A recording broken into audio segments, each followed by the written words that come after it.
تہجد کے وقت جب سجدے میں سر رکھ کے کہو گے سبحان ربی العالی، تو پھر اندر سے ایسی روشنی پھوٹے گی، اندر بوٹی مشک مچایا اتے جہاں پھلاتے آئی ہو، پھر کیفیات نصیب ہوں گی، پھر من میں چراغا ہوگا، آؤ اپنے آپ کو مالک کی چوکھٹ پہ لے جاؤ، اس کی دہلیز پہ لے جاؤ۔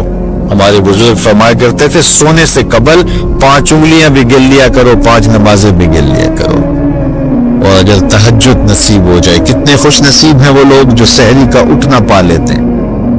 ایک روایت میں آتا ہے جب سحری کے لمحے ہوتے ہیں تو شوہر اٹھتا ہے اور اپنی بیوی کو بھی جھنجھوڑتا ہے، لیکن نیند کے غلبے کی وجہ سے وہ اٹھ نہیں پاتی۔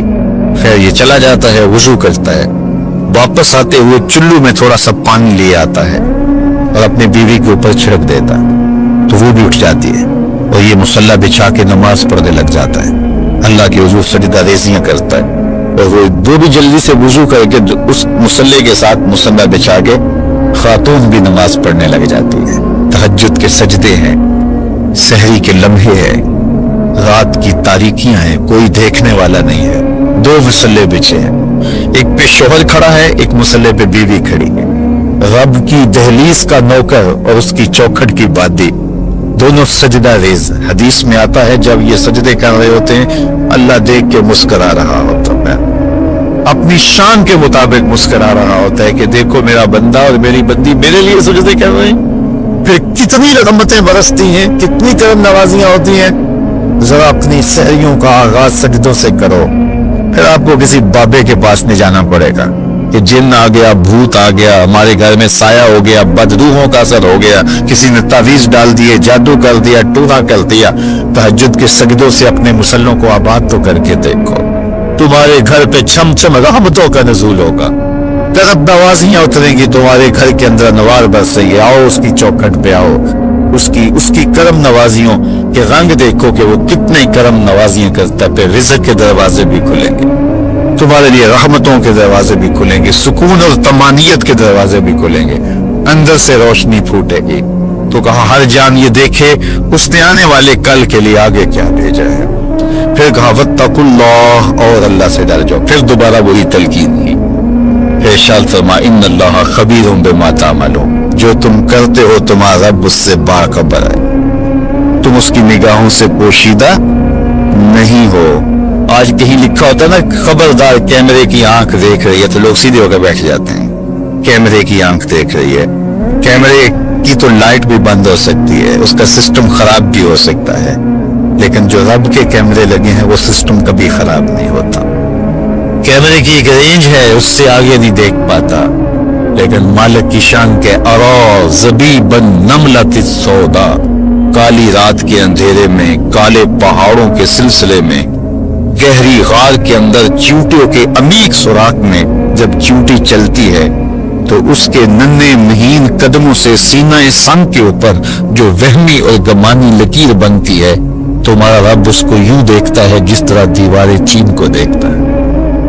اس کی نظروں سے کیا ہماری خلوتیں پوشیدہ ہیں، ہمارے اعمال پوشیدہ ہیں، کیا اس کی نظروں سے ہمارے خیال پوشیدہ ہیں؟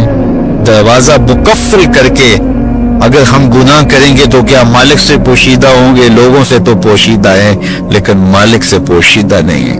یہ عقیدہ جم جائے تو بند کوٹری میں بھی جرم نہیں ہو سکتا۔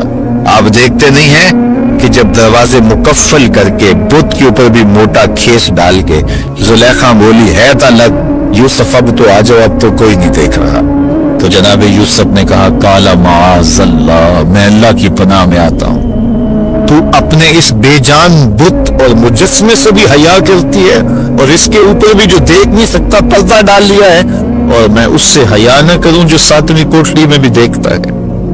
پھر اتنی روشنیاں برستی ہیں کہ گناہ کا تصور بھی محال ہوتا ہے، اور یوسف بھاگتے ہیں تو اللہ دروازے کو شادہ کرتا چلا جاتا ہے۔ تو آؤ تو اس چوکھٹ پہ، تو وہ تو بند کمروں کے ماحول دیکھتا ہے، اس سے تو کوئی چیز پوشیدہ نہیں ہے۔ یہ یقین اتر جائے، روح میں جم جائے تو پھر زندگی سنور جاتی ہے۔ اور میں آپ کو ایک اور بات عرض کرنا چاہتا ہوں کہ بطور سنی آپ تو یہ بھی عقیدہ رکھتے ہیں کہ رسول کریم کی نگاہوں سے کچھ پوشیدہ نہیں ہے، تو کیا یہ عقیدہ 3 گھنٹے کے مناظرے کے لیے رکھا ہوا ہے کہ عمل پہ بھی اس کا کوئی اثر ہے؟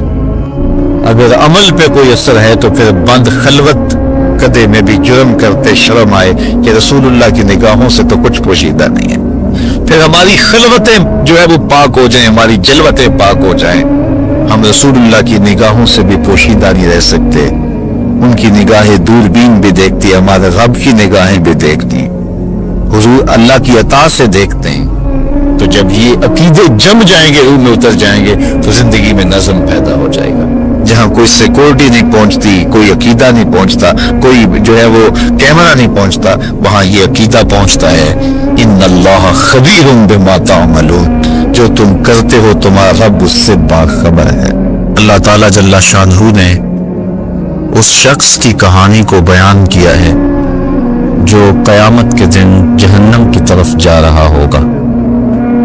کچھ لوگ اسے پوچھیں گے ما سلککم فی سقر، کہ تم جہنم میں کیوں جا رہے ہو؟ تو وہ جواب میں کہے گا لم نک من المصلین، کہ ہم نماز نہیں پڑھا کرتے تھے۔ آج جہنم میں جانے کا سبب نماز نہ پڑھنا ہے۔ پوری دنیا کے اوپر اس وقت اسلام کو رسوا کیا جا رہا ہے، اور ہمارے اعمال اور ہماری کرتوتیں ہم کو جہاں پھینک چکی ہیں وہ بھی کسی سے مخفی نہیں ہے۔ تو میں اس دارالعلوم کو غنیمت سمجھتا ہوں کہ یہاں سے فارغ ہو کر کے جانے والے علماء آنے والے دور میں روشنی کے چراغ ہوں گے۔ اور میرا اگر یہ اعتقاد پہ ٹھیس پہنچ جاتی ہے تو میرے لیے پہلے بہت مشکل ہے اس نظام کو لے کر کے چلنا۔ بڑا مشکل ہوتا ہے کسی کے آگے جا کے جھولی پھیلانا اور اس سے فنڈ مانگنا۔ مجھے بڑی اچھی طرح یاد ہے کہ ایک دفعہ میں ایک شخص کے پاس گیا تھا، تو اس نے وہ گھومنے والی کرسی پہ بیٹھا تھا اور رخ پھیر کے دوسری جانب کر کے ساتھ والے ساتھی کو کہنے لگا آپ کا کیا حال ہے؟ تو میں وہیں سے اٹھ کر کے آ گیا تھا۔ تو میں نے اپنے طلباء سے کہا تھا کہ بھوک کاٹ لو گے، لیکن میں دوبارہ کسی کے پاس کسی کے گھر میں جا کے نہیں مانگنا ہے۔ ہم اتنے پریشان تھے کہ حال دل سوزاں، ان سے بھی کہا کہ جو غم گسار نہ تھے۔ خیر میں نے ایک بات اس کو ضرور کہی تھی، میں نے اس کو یہ کہا تھا کہ میں اللہ کے فضل سے اپنی ذات کے لیے ایک پائی کا بھی روادار نہیں ہوں۔ یہ سوکھا کام نہیں ہے، بڑا مشکل کام ہے۔ میں اس پورے مجمع میں کہہ رہا ہوں، پوری دنیا میں کہتا ہوں کہ کوئی ایک شخص بھی اٹھ کر کے میرا طلب کرنا تو دور کی بات ہے، میرے رویے کا لالچ بھی بتا دے تو میں دین کا کام کرنا چھوڑ دوں گا۔